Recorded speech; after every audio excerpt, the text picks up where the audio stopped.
Perth has been hit by a once-in-a-century weather event. The extreme heat is gripping other parts of the country, with Sydney today breaking its hottest summer on record. 17 records tumbled. Perth also set a cold weather record. Yesterday was the coolest February day since records began. Never seen it ever like this before. South Australia has been rattled by yet another earthquake. It follows two other tremors of similar magnitude. And so storm after storm after storm has been moving into California. Dude, this is so gnarly. Heavy downpours. Well, what is causing this unusual winter pattern, Jeff? 2 cars were swallowed up by a massive sinkhole. I've never seen anything like this before. So no one knows exactly for sure. There's always natural variability, but this has been an unusual winter. It's been dubbed Lucifer. Maybe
Yep, we all know that people get labeled crazy or get called conspiracy theorists for questioning the Apollo missions or if we ever went to the moon. But please stay with me here, okay? I promise that I've really given this a lot of thought, and I've considered how something like this could actually happen. And since we no longer send people to the moon, I started looking into other info and footage surrounding outer space. And I found some interesting things there too. This is Gemini 4 that was completed in June of 1965. That was well before the Apollo 11 mission. This is the first American spacewalk recorded using an 18mm lens camera, and it recorded at 6 frames per second. But straight up, this looks like stop motion video to me. Back to what's odd. And it's that I can't find any other video of astronauts turning their helmets. A turning helmet appears to be only happening during this first ever spacewalk. Because the thing is that my research showed that the helmets couldn't turn or swivel because they're fixed to an airtight ring base. And once the suit is pressurized, it all becomes extremely stiff. And I don't see the helmet turning again in any of the video for this spacewalk or any others. But there's a lot of footage available that's been taken from the International Space Station, the ISS. This is it here. Of course, a lot of live interviews and videos have been done and recorded from the ISS, and that's resulted in a lot of footage to look at. First, and this one's just kind of really funny to me, it turns out that there's a lot of weird looking hair on the space station. It's like the hair is gelled or hairsprayed up, like straight up, and it's not supposed to move. Why not just let it flow and showcase its weightlessness? Maybe it would get in the way, but there are also ponytails and such, right? You look like you're in a studio, maybe in Omaha, Nebraska or something. The shot is so clear. Is this a hoax? Are you really in space still? See the hair? Okay, this is a good place to freeze for a moment and transition, because things go from questioning weird hair to deeper levels of strange. See the hair? I don't know. We're going to have to do something for you. Yeah.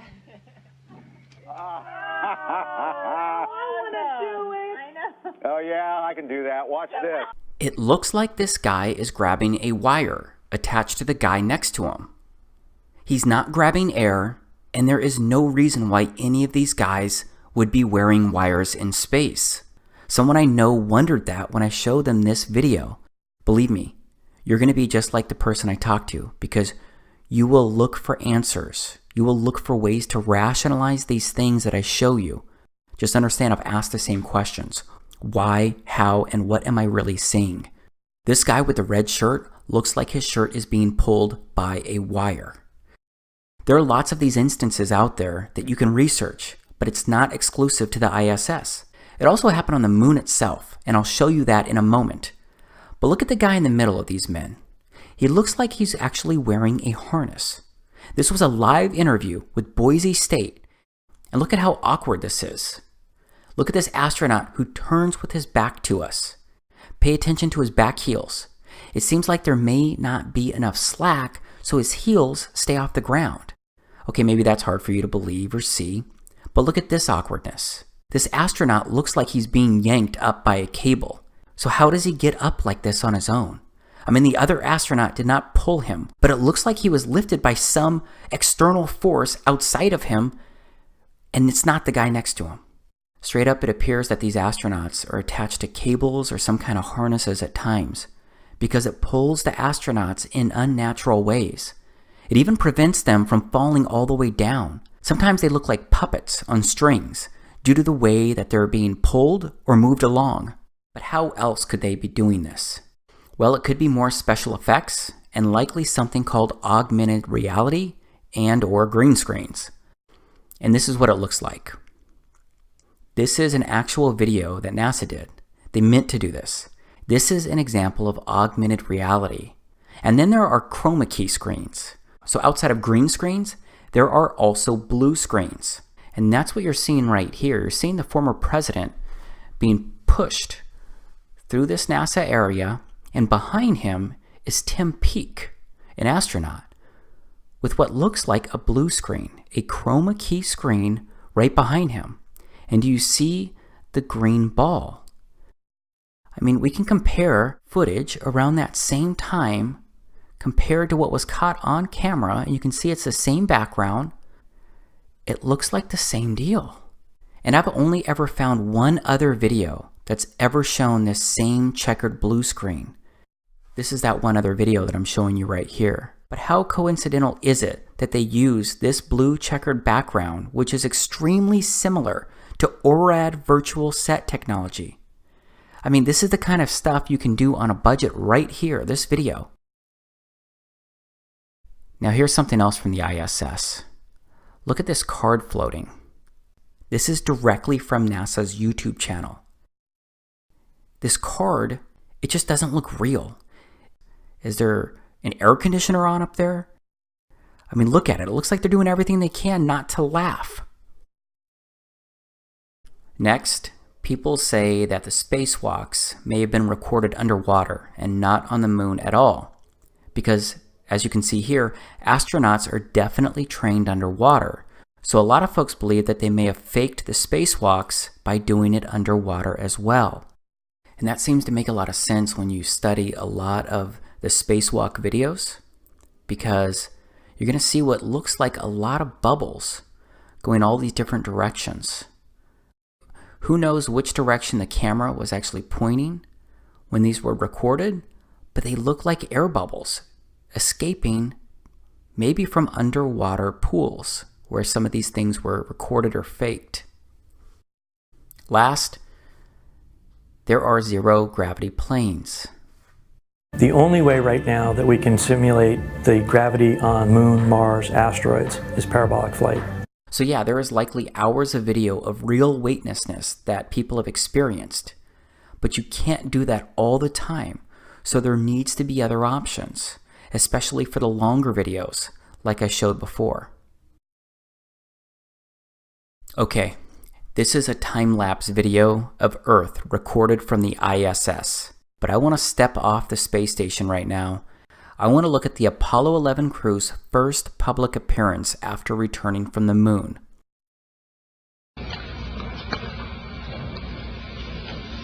It was our pleasure to have participated in one great adventure. It's an adventure that took place not just in the month of July, but rather one that took place in the last decade. We all here and the people listening in today had the opportunity to share that adventure over its developing and unfolding in the past months and years. It's our privilege today to share with you some of the details of that final month of July that was certainly the highlight for the three of us of that decade. So a lot of people question that video and the emotions that they showed at this press conference, especially Neil Armstrong, who was in the middle. But yeah, it looks like maybe they were impacted by being on the moon. That could be a significant moment. Just as a heads up, this news conference occurred on September 16th, 1969, and these astronauts returned to Earth on July 24th, 1969. So yeah, it's less than 2 months for them to get their bearings, but it turns out that they did forget a lot in that short time frame. When you looked up at the sky, could you actually see the stars and the solar corona in spite of the glare? We were never able to see stars from the lunar surface or on the daylight side of the moon by eye without looking through the optics. I don't recall during the period of time that we were photographing the solar corona what stars we could see. I can't imagine that he was debriefed and that kind of question wasn't asked. What he saw, what he felt, what he experienced while on the moon. And now listen to Mike Collins, who was sitting to the left of Neil Armstrong. I don't remember seeing any. Neil, you were a little bit concerned, you said about... So now Mike doesn't remember seeing any stars either. We have to remember that the reporter asked about them looking up at the sky and if they could see the stars based on the circumstances. So Mike Collins' answer has got to apply to his experience in the command module itself because he didn't walk on the moon or go down to its surface. But let's look again at Neil's response to what Mike said. I don't remember seeing any. Neil, you were a little bit concerned, you said about... Notice his body language, and it looks like Neil even whispers something under his breath to Mike. Was he telling him to simply shut up? I don't know, but the interaction looks really odd to me. All right, here is another interview with Neil Armstrong. And right after I show you this quick piece, I'll immediately share a few more statements made by other astronauts who shared what they could or couldn't see while in outer space. Mr. Armstrong, I do realize that when you were on the moon, you had very little time for gazing upwards. But could you tell us something about what the sky actually looks like from the moon, the sun, the earth, the stars, if any, and so on? The sky is a deep black when viewed from the moon, as it is when viewed from cislunar space, the space between the Earth and the moon. The Earth is the only visible object other than the sun that can be seen, although there have been some reports of seeing planets. I myself did not see planets from the surface, but I suspect they might be visible. Whilst From in Mark space, Cameron. This is from Mark Cameron. Whilst in space, have you ever looked away from Earth into the black void? Yeah. All because the you can time. see. Yeah, Because you can see the stars. Oh yeah. You know, and pretty much all the time you can see the stars. The sky is a deep black when viewed from the moon, as it is when viewed from cislunar space, the space between the Earth and the moon. Space, and you're on the sun side of the orbit. The sunlight washes out all the starlight, so you can't see any stars, just like here on Earth. There's all the stars there, and the cool thing is about it, you can see it during the day. Yeah, you can, and there's more than stars. You can see planets. You can see moons. You see the gas Magellan clouds of the you Milky Way see galaxy. the Magellan. Pretty much all the time you can see the stars. Then when you look out into deep space away from the sun, it's the darkest black you can imagine. So this black space you're looking at on your screen right now could or couldn't be what you see when viewing outer space from outer space. I guess you have to go to outer space or walk on the moon to confirm this truth for yourself. But I'm going to stay focused on the objects in outer space because I want to ask why the images of stars and planets taken by satellites in space look so different to what I actually observe with my camera. Here's Venus again, as seen through my Nikon P900. Here's Arcturus again. Here's Vega again. Here's another star, Antares. It looks pretty cool too. I showed you my online research earlier, except I can't find any video of these amazing stars or planets that were taken by NASA. Now we're looking at NASA's website. From 1 million miles away, NASA camera shows moon crossing face of Earth. It says a NASA camera aboard the Deep Space Climate Observatory Discover captured a unique view of the moon as it moved in front of the sunlit side of the Earth last month. The series of test images shows the fully illuminated dark side of the moon that is never visible from Earth. The images were captured by NASA's Earth Polychromatic Imaging Camera, EPIC, a 4-megapixel CCD camera and telescope on the Discover satellite orbiting 1 million miles from Earth. First off, that looks very similar to the same side of the moon that I look at. Be interested to know if it's identical. But here below it says, this animation features actual satellite images of the far side of the moon, illuminated by the sun, as it crosses between the Discover spacecraft's Earth Polychromatic Imaging Camera EPIC and telescope. This is supposed to be the moon passing the Earth from 1 million miles away. So yes, at the same time, I'm criticizing and thinking that their video, their animation doesn't even look real, but I'm also still wondering why we just don't have more videos by NASA of outer space itself. But there are some recordings out there. There's the Cassini spacecraft out there near Saturn that recently plunged into Saturn. And then there is the Juno spacecraft observing Jupiter. But I'm sorry, all of these look like CGI images to me. They just don't look real. So these spacecraft are satellites, right? What about satellites in general? I looked up satellites online, and the satellites are all CGI or fake-looking images when I search them. That doesn't prove anything, but it's another place where primarily CGI images are found when you start researching this kind of stuff. And I do think there's a lot more CGI out there, because there's more stuff that just doesn't seem right when you start looking into it. Like the SpaceX missions. These are landings recorded by SpaceX and published by them. This is CRS-6. This is CRS-8. This is CRS-10. This is CRS-11. Again, this just doesn't look real to me. And how can a rocket steer a landing like this? These rockets are like huge, massive, heavy sticks, except they can rocket to the ground in reverse. They can take off right, re-enter, flip around, and come to the ground in reverse and land with this kind of crazy precision using these tiny little fins. They're not even fins. They don't have wings. So yeah, this is a lot that I'm showing you, a lot that I'm asking you to question.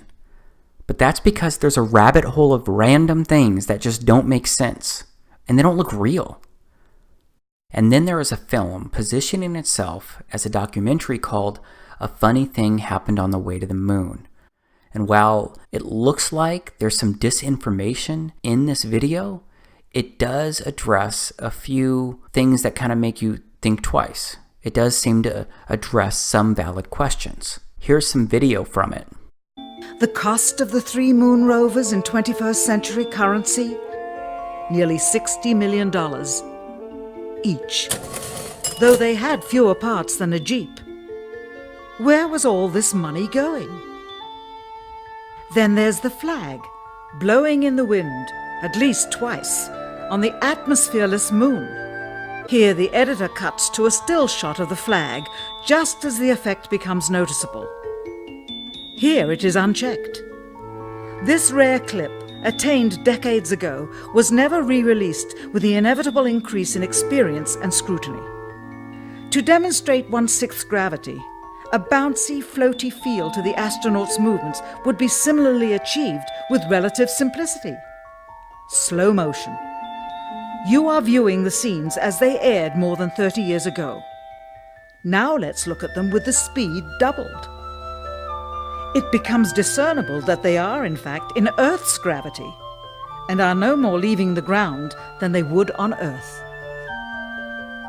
It is clear from these rarely seen colour television pictures that the crew of Apollo 11 brought a high-resolution colour video camera with them on their mission, yet the only pictures broadcast live from the moon's surface were these from a low-definition black and white camera. In fact, the networks complained because in addition to this, they were forced to shoot the images, second generation, off of a projection TV of the technology of 30 years ago, and were not even allowed to take a direct feed, which further degraded the quality and clarity of the images. Perhaps this was precisely what NASA and the federal government had in mind. After all, it was a first, regardless of where they were. Better to open up their debut mission with fuzzy pictures and numerous blackouts, rather than show too much revealing detail of a false scene that was yet unproven. And finally, the element that seals their fate. Of all the footage of Apollo 11 requested from NASA over a 5-year period, one gem was discovered just before the completion of this documentary.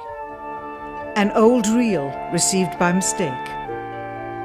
It contains the raw or unedited footage of the crew of Apollo 11, Michael Collins, Edwin Aldrin Jr. and Neil Armstrong, staging part of their mission for nearly an hour in living color, with exceptionally clear behind-the-scenes audio of conversations discussing the techniques used to achieve a disingenuous picture depicting the Earth at a distance, in order to falsely demonstrate their far journey from it and their ability to survive passing through the Van Allen radiation belts. It cannot be misconstrued that this staging was done for some other reason prior to the mission, for the reel itself is slated and dated July 18th, 19th and 20th, 1969, the very days of the mission when they were said to be approaching and achieving lunar orbit.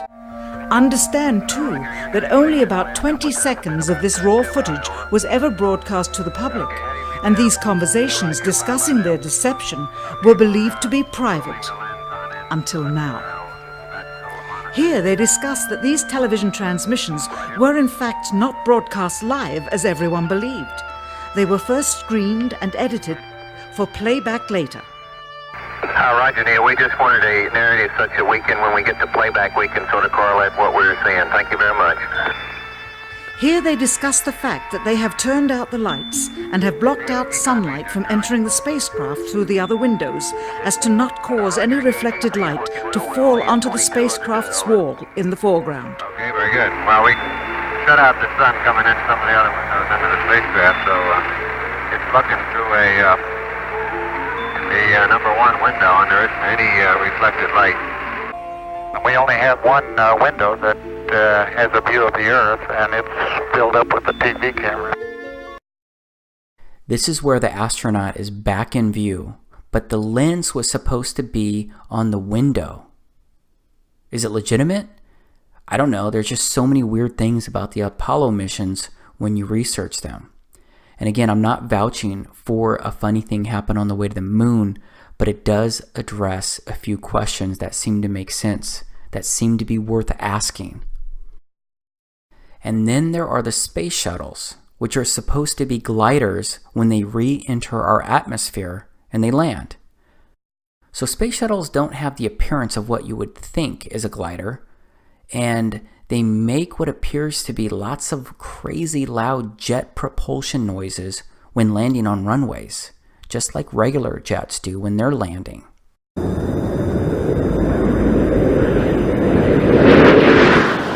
Commander Charlie, Hobart flaring up the shuttle's nose for landing, and so you can see the main gear of in place. And since we're talking about jet propulsion, let's go back to the moon for a moment, because some have pointed out how there's no crater underneath the lunar module landing. The jet propulsion would have likely created a crater or at least some type of big marking from its landing. There isn't any dust anywhere though, not even on the legs or feet of the module. I would think that some kind of dust or rocks should have been blown around from the lunar module landing on the moon. Keep in mind that the module had a 10,000-pound thrust engine, except it seems to have left no disturbance underneath it. Also, Neil Armstrong is sitting on top of that engine when it's initially landing on the moon, but he's heard clear as day when they're landing. 60 seconds. Lights on. Forward. Forward. 40 feet down, 2.5. Picking up some dust. Straight shadow. 4 forward, drifting to the right a little. 30 seconds. Forward. Contact light. Okay, engine stop. We copy you down, Eagle. Listen, Tranquility Base here. The Eagle has landed. There just seems to be so many questionable circumstances involving NASA. And yeah, this next one, I'm talking about the Space Shuttle Challenger of 1986 that exploded soon after takeoff. And please know that I'm taking this one carefully but seriously, because this one involves life and death. I just believe there are enough intriguing questions about the crew members on that exploding ship to touch on it here. Because 6 of the 7 crew members are considered alive by many people today, because there are 6 people living in the United States who closely resemble 6 original crew members from Challenger. The Challenger's commander was Francis Richard Scobie. Today there's a Richard Scobie who is CEO of a Chicago marketing company. These guys have some eerily similar features, like the same kind of wide-set eyes that both seem to be tilted in their corners. The pilot was Michael J. Smith, and there's another Michael J. Smith living today, a professor, and they seem to look the same. Same smiles, it looks like the same teeth inside those smiles, both have blue eyes, and more. One of the mission specialists was Ronald McNair. It turns out that he has a brother named Carl, who's living today, and they look like they could be twin brothers. Another mission specialist was Ellison Onizuka. He also has a lookalike brother still alive today, and his brother's name is Claude. Another mission specialist was Judith Resnick, and there's a Yale law professor with similar features and identical name living today. And then there was the teacher Sharon Krista McAuliffe. Well, there is a Syracuse professor named Sharon A. McAuliffe who looks a lot like the original crew member with the same first name and last name. Again, I do not take sharing this information lightly, because it is a serious thing when you question if people may have really died. So I don't know about this for sure. I just know that the odds seem pretty crazy that 6 of the 7 crew members have people living today with appropriately similar ages, nearly identical names, and strikingly similar features to an alleged particle, electron, atom, and photon level. And what about airplanes that leave strange cloud-like trails? What about these trails that linger and transform into clouds that resemble spider webs? And what about trails being left where no plane seems to be present? Because I personally recorded this video the day before the solar eclipse in August of 2017. I was looking at this cool rainbow perfectly encircling the sun. And when I started to record the trail and look for the airplane, I couldn't see one. I couldn't see the plane that was leaving this trail. And I did not edit or remove an airplane from this video. I wouldn't know where to start with something like that. But this trail is moving pretty fast across the sky. That's why my video is moving so much, and it's hard for me to stay in focus or actually get ahead of the trail itself. And my camera was on a tripod while I was recording this. But there is no plane that I can find. And other people have recorded the same kind of stuff. They've even recorded odd-looking orbs of light. Maybe you can explain this away. But once you personally start observing this place and the skies, I think you're going to witness the exact same thing. And you're going to start questioning so much about this place that you live. But that's not the end of it when it comes to airplanes in the sky. Because what happens when airplanes fly too close to the sun? I mean, what is happening here? Why does it look like the light from the sun is being dragged by this airplane? I've seen the same effect with birds moving across the sun too.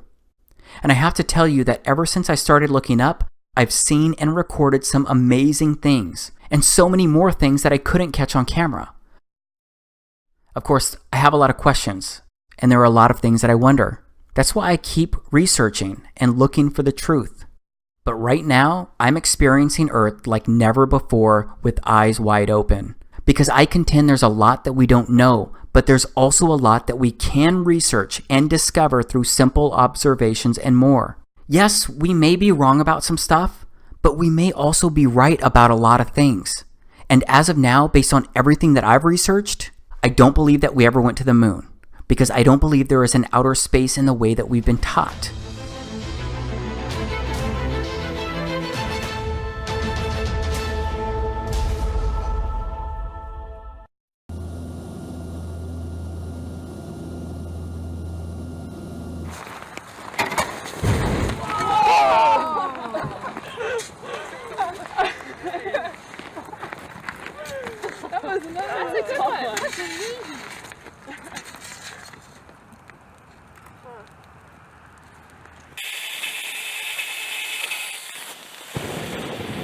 Держи факел, держи факел. Кишкей подбей. Только аккуратно.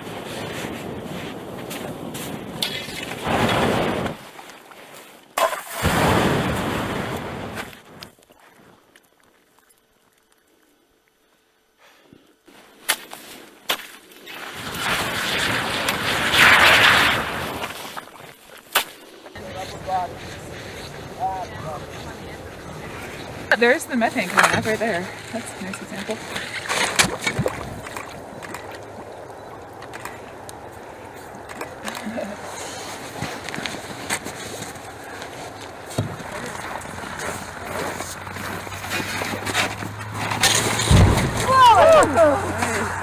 That was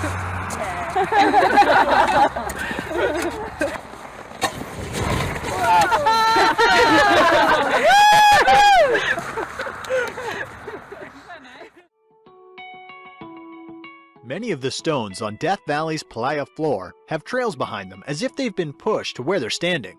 Nobody's ever seen them move though, and there's no sign as to what did it. How is it that Death Valley's sailing stones seem to have the power of self-propulsion has been a mystery for ages. Adding to the curiosity is that some weigh near 700 pounds.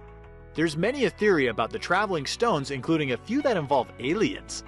Ice was the most popular idea for quite some time, and the guess was that the stones got trapped in it and the whole sheet moved, rock and all.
The one thing I will say that the past 50 years has given me, I would say that nothing in this world works the way you think it does.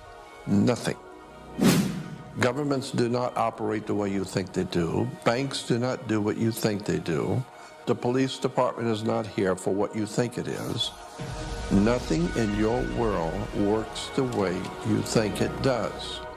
There's a far higher, bigger picture. That nuclear sword of Damocles that Kennedy spoke so eloquently about still hangs over our head. There is a possibility that the human race could... I think this is a new phenomenon. Está quieta. Está quieta. Mírenla, miren esa avioneta. Yo no sé. Está planeando. Hey, sir, take the airplane. Mírenla. Se está dejando llevar por el aire. Pero miremos bien eso. Miremos esa vaina, el viento. ¿Está filmándolo? Claro. Totalmente quieta. Increíble, no se mueve. Parece un helicóptero. ¿Entiende un helicóptero? No, ¿qué tal? ¿Qué tal de que se vaya en pica? Mire. Óigala.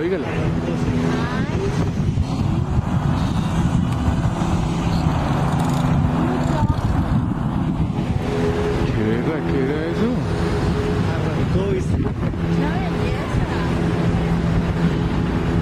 Qué más chévere esa vaina, man.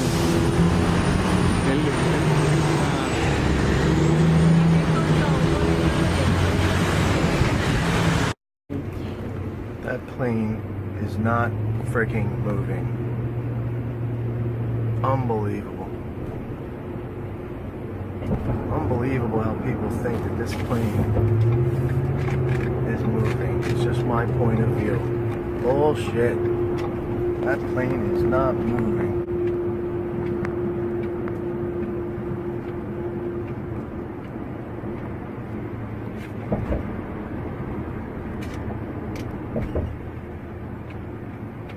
Departed from Frankfurt, Germany, en route for Charlotte, North Carolina. While passing over Greenland, passengers and crew witnessed a strange anomaly occurring outside the aircraft. So exactly 2:26, Airways Flight 307, while in mid-air, stopped at complete inertia, suspended from gravity for a total of 13 minutes before resuming course. U.S. Airways would not comment on the incident, which has remained unexplained. What follows is the only video of the phenomenon recorded from a digital camera from on board the aircraft.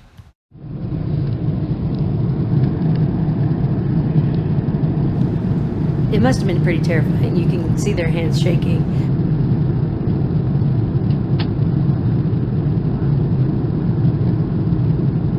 I noticed in this one that there are some sound cuts.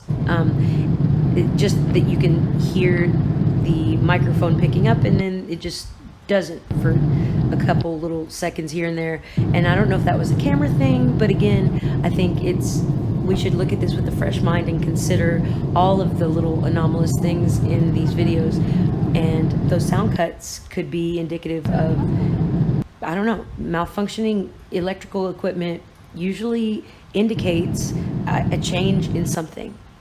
Electricity, for one, current, frequency, there can be disruptions. So I think we should keep all those things in mind when we look at this stuff.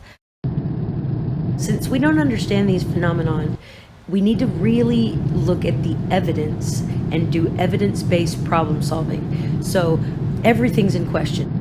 And it can be very challenging to separate what we have been taught that we need to put aside for now to figure out what's going on. Because as you can see, when you look at these mountains here in the snow, you want them to be moving. I mean, your mind tries to correct what it knows to be true.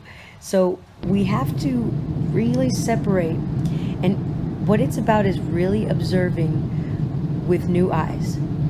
And it's hard, but it gets easier the more you do it. So anytime you find yourself being like, that just was a noise that always makes, think twice. What was that I heard? What was that I saw? What time of day was it? Things like that. And please, if you see a plane in the air, film it. Everybody. I downloaded this app, and this is a regular plane that's how it's supposed to work. And just as I was about to turn it off, I found this one that was stopped. And it was stopped for a while. But if you look on the left, the numbers, see it says 455 knots. That's about to change. Like, the numbers change slightly. But, so the program's still active, and it's going, and then the plane disappears.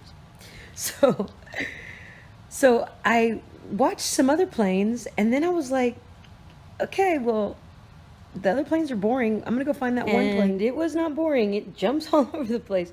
And I noticed it jumped, if you look at the numbers on the side, it jumped double or triple numbers a lot, I noticed. And yeah, that kind of creeped me out, because I'm also doing a video about Keck, aka Pepe. Rigging moving. Look at that. Wow. That is the craziest one I've ever seen, and I've seen hundreds. Wow. So blatant. So blatant. Look at that shit. What the fuck?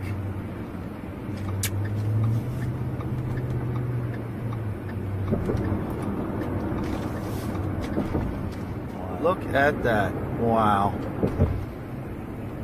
That is the craziest one I've ever Drastic, seen. clear, useful, and valuable. What is going on out there? Bizarre sounds are being heard all over. The latest is this creepy high-pitched noise. The mystery has everyone in the picturesque town of Forest Grove, Oregon, baffled. There is a horrible, horrible sound coming from the outside of my property. That's high-pitched squealing. It's like a real-life X-Files. This is where the jarring sound was first reported. As you can tell, it's normally a lovely, quiet neighborhood. But for the past 2 weeks, residents have been on edge because they don't know what the ear-splitting sound is or where it's coming from. It turns out this is just the latest incident in a worldwide phenomenon of unexplained sounds that have scientists scratching their heads. This spooky sound terrified a town in British Columbia. This was heard in Finland. And this piercing high-pitched sound was recorded in Michigan. As for the strange sound in Oregon, I asked acoustic engineer Tobin Cooley to analyze it. Probably electrical, mechanical, gas, air. But even he can't explain it. I don't think anyone knows what it is flooding yet, states of emergency in several states tonight. Oh my God! This same storm fueled a barrage of thunder and lightning in Texas. More than 750 strikes hit around San Antonio last night in just a 5-minute time period. Studied it in depth. Thank you. So with that, can you tell maybe those who don't know what CERN is, what CERN is? Sure. It's actually a nuclear research facility. It broke ground in 1954, and the purpose was for modeling in computers nuclear warheads, the yield of nuclear warheads. And so really it's a weapons program, but most people don't really understand that. Today it is a particle accelerator that is used for nuclear research, but it is also their own press releases, their own stated goal is to open an interdimensional gateway, a portal And that's to a another stated dimension. goal. That is a stated goal from their own press release. And now, what do they claim is their real agenda? Like I've heard people say it's they're attempting to restart the Big Bang. Is that what they're really doing? They want to model the Big Bang. They want to try to find the elementary particles that existed at the moment that the Big Bang first took place. So that's where the Higgs boson, the God particle dialogue comes in, that they discovered one of the first particles that was produced at the moment of the Big Bang. However, there's another type of particle that's in between the God particle and the singularity, the point of origin, and that's called a quark gluon condensate, otherwise known as strangelets. They happen to be the most powerful explosive in the known universe. Oh, wow. They're the origin of the explosion, if you adhere to the Big Bang Theory. Not me. Okay. Nonetheless, I guess Sure. that's their excuse thus far. Right. But you believe there's something a little more sinister going on, you know, as far as CERN, and I actually take that view as well. Sure. So what is it, which they have stated that they are trying to go within the dimensions? That's their stated fact. I'll leave some link for you guys below on that as well. Sure. But what do you think, why do you think they want to go interdimensional? Well, if we go back, you know, I've been studying CERN since about 1980 and their development. And as I said, they broke ground in 1954. But my hobby has been physics, which is kind of weird. But anyway, tracking through it, fascinated with the science, the technology, the hardware.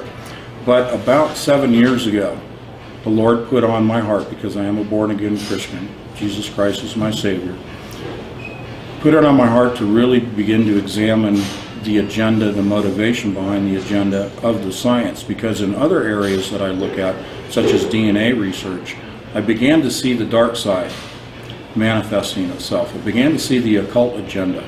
So I researched a little bit more deeply as to who's involved. We have over 64 member nations from around the world that are funding CERN and sending personnel there, and they are avowed enemies. We have Iran, for example, funding CERN.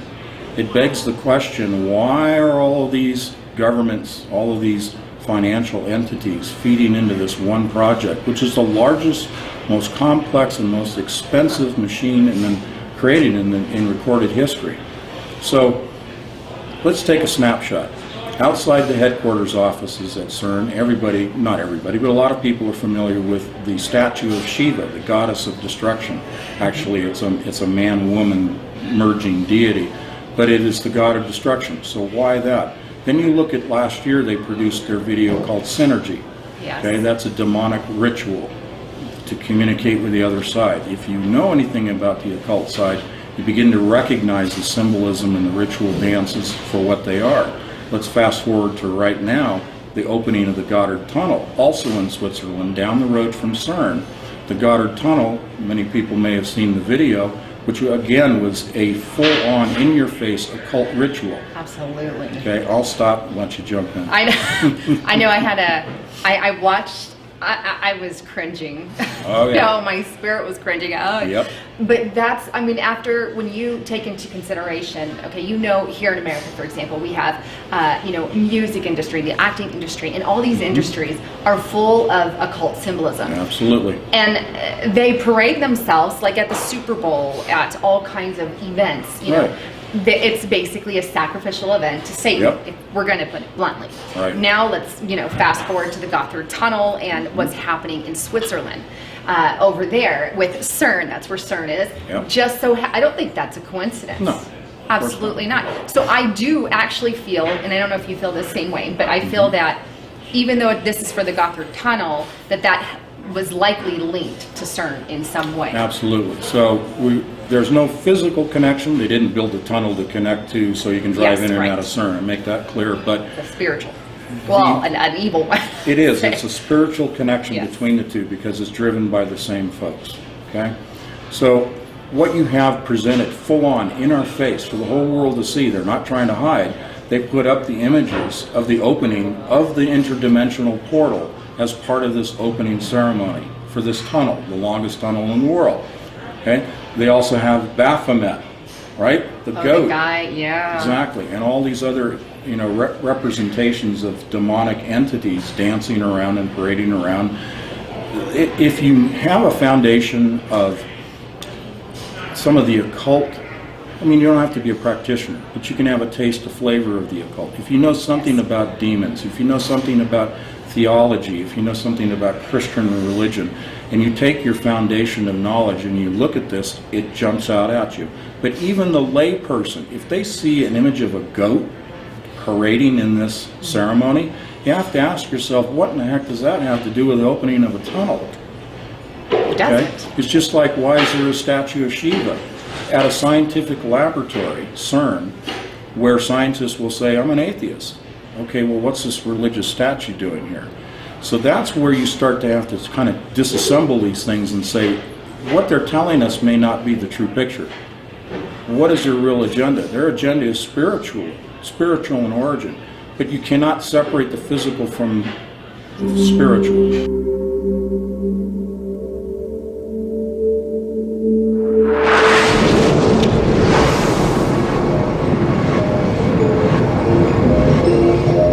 I think it's an amazing thing that we're here and that we've been given this gift of this planet. Put your hand up against the sky in the dark and consider what it is to be human on this small space and to be so small. And I'm a speck. But I hope to be a contributing speck. Humans are just one of the many billions of life forms that have been lucky enough to call this planet home. But sooner or later, that luck will run out. In fact, over 99% of the species that have ever existed on Earth are now extinct. Every one of these billions of species had one thing in common. They couldn't see it coming, until now. I'm worried about the next asteroid. These are the things that can render us extinct. A gamma ray burst is as massive as an explosion can be. From the most powerful forces in the universe to creatures so tiny, they are invisible to the naked eye. Pandemic flu could just be extraordinarily devastating to our society. But for all the fury nature wields, it turns out we are our own worst enemy. Biggest threat that we face as a race probably is ourselves. I think a third world war. Atomic bombs or global warming. Terrorism or biological Up our San Diego skies this morning and our phones in our newsroom as well. Before the sun was up, Frank Redmond captured this splash of light on his dash cam. Robert Quimby is an astronomy professor at SDSU and the director of the Mount Laguna Observatory. He's never seen anything like it in person and said it was unusually bright. There's a couple instances when it brightens and then fades and then brightens and fades. And then it vanished. Quimby said it was likely a space rock ripping through the sky.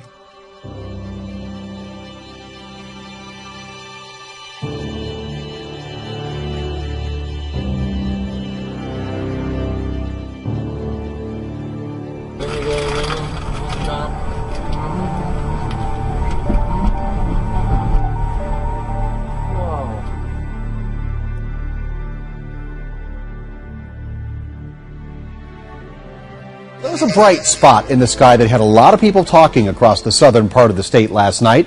That fireball went streaking across the sky.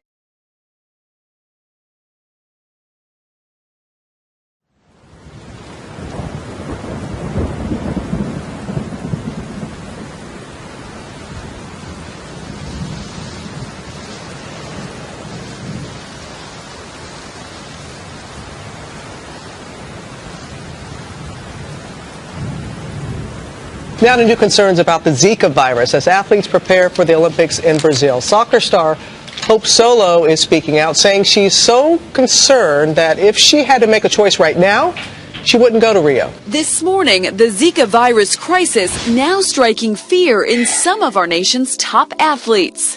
U.S. soccer star Hope Solo saying if she had to choose whether to go to the Summer Games in Brazil now, she wouldn't go. Solo, who helped her team to World Cup victory in 2015, also saying no athlete competing in Rio should be faced with this dilemma. Zika virus is a scary thing that is very unknown. Hopefully some of those unknowns will become a little bit more known with the research that they do in the following months. We're certainly sensitive to the fact that this has become a global issue. A state of emergency is being issued over dengue fever on the Big Island, as the state reported one new case, bringing the total number of cases to 251. Tonight, investigators believe they're getting closer to finding the source of a salmonella outbreak in Estill County. This comes as more illnesses possibly linked to that outbreak are being reported.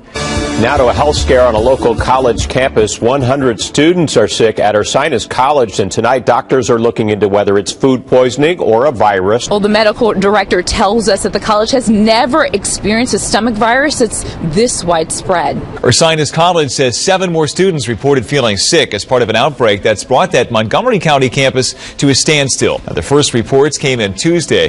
Ursinus says a handful of faculty and staff have also reported symptoms.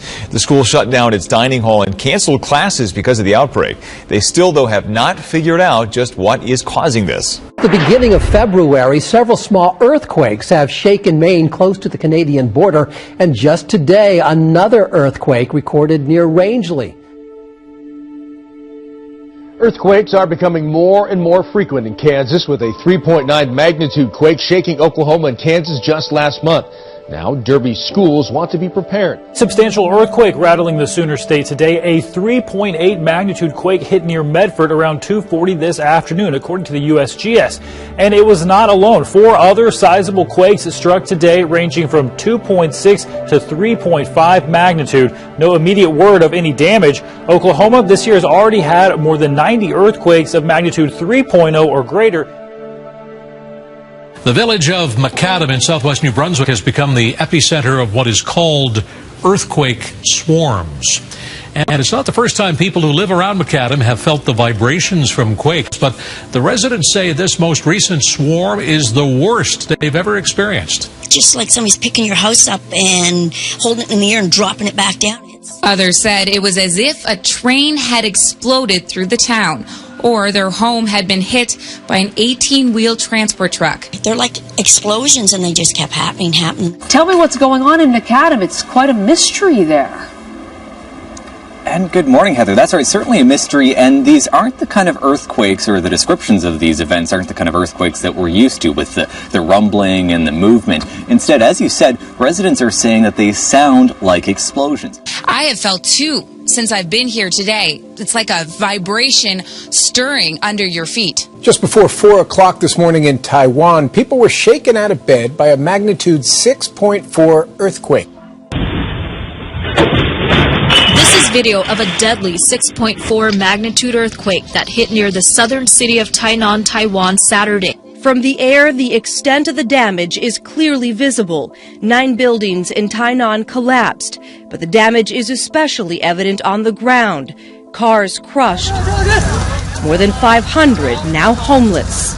Seismologists say the earthquake struck close to the surface. The entire building was just shaking very violently. It was quite loud. The quake struck just as the Taiwanese were preparing to celebrate one of their biggest holidays, the Lunar New Year. Now it's a nation in mourning. I felt it this morning, but a 5.1 magnitude earthquake shook homes all across Oklahoma today. According to the U.S. Geological Survey, the 5.1 rating makes it the 3rd largest earthquake in state history. Right now, homeowners say that all the shaking is starting to damage their homes. People who fell as a magnitude 5.7 earthquake hit near Christchurch today. The quake struck shortly after 1 p.m.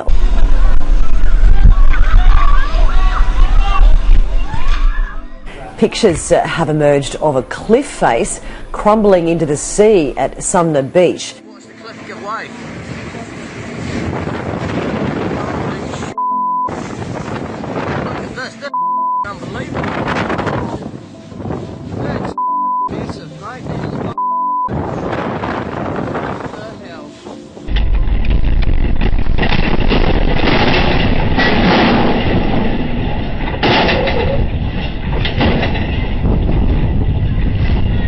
Rough ride for passengers caught in a storm on a Royal Caribbean cruise ship off the coast of North Carolina. And Natalie's here. This is some dramatic video. It sure does. Hey, guys, good morning. Well, the Weather Service had issued a warning for hurricane force winds, and some passengers say the ship's crew told them about the storm and said they would try to beat it, but conditions were far worse than anyone expected. New details tonight on the rough day at sea for thousands of people on board a Royal Caribbean cruise ship. That's right. Tonight, a Florida senator is demanding answers, asking why did the ship sail into rough weather in the first place? When the storm is brewing, you don't go out of port. Florida Senator Bill Nelson is asking the question many Royal Caribbean passengers have on their minds. Worst experience? Worst experience? Yeah, only the movies. But the Anthem of the Seas captain says he didn't realize the magnitude of the storm ahead of time.